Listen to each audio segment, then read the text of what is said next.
Whatever may have been expected by his neighbours, it is certain that Mr. Abney, the tall, the thin, the austere, seemed inclined to give his young cousin a kindly reception.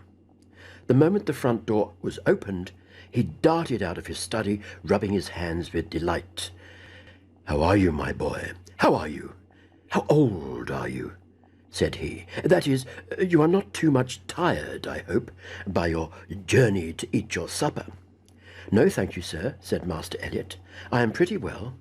"That's a good lad," said Mr. Abney. "And how old are you, my boy?" It seemed a little odd that he should have asked the question twice in the first 2 minutes of their acquaintance. "I'm 12 years old next birthday, sir," said Stephen. "And when is your birthday, my dear boy?"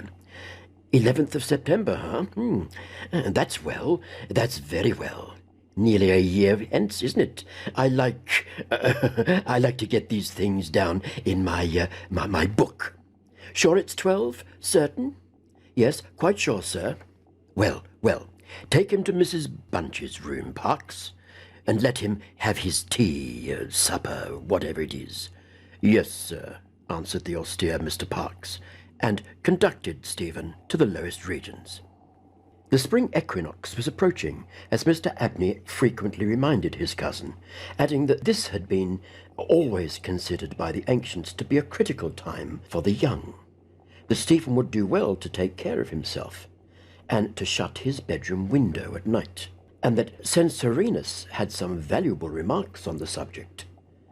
2 incidents that occurred about this time made an impression upon Stephen's mind.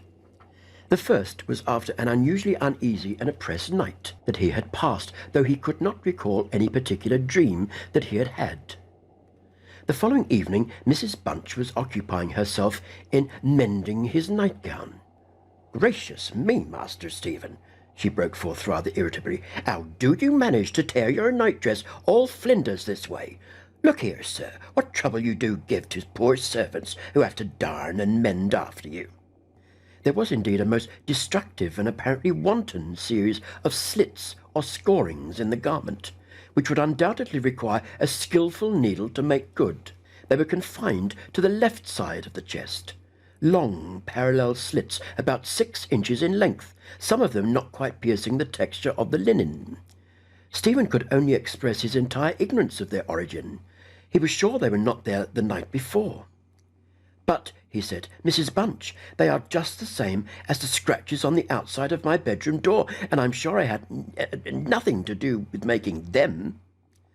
Mrs. Bunch gazed at him open-mouthed, then snatched up a candle, departed hastily from the room, and was heard making her way upstairs. In a few minutes she came down. "Well," she said, "Master Stephen, it's a funny thing to me how them marks and scratches can come and go there, too high up there for any cat or dog to have made 'em, much less a rat. All for the world like a Chinaman's fingernails, as my uncle in the tea trade used to tell us when we was girls together.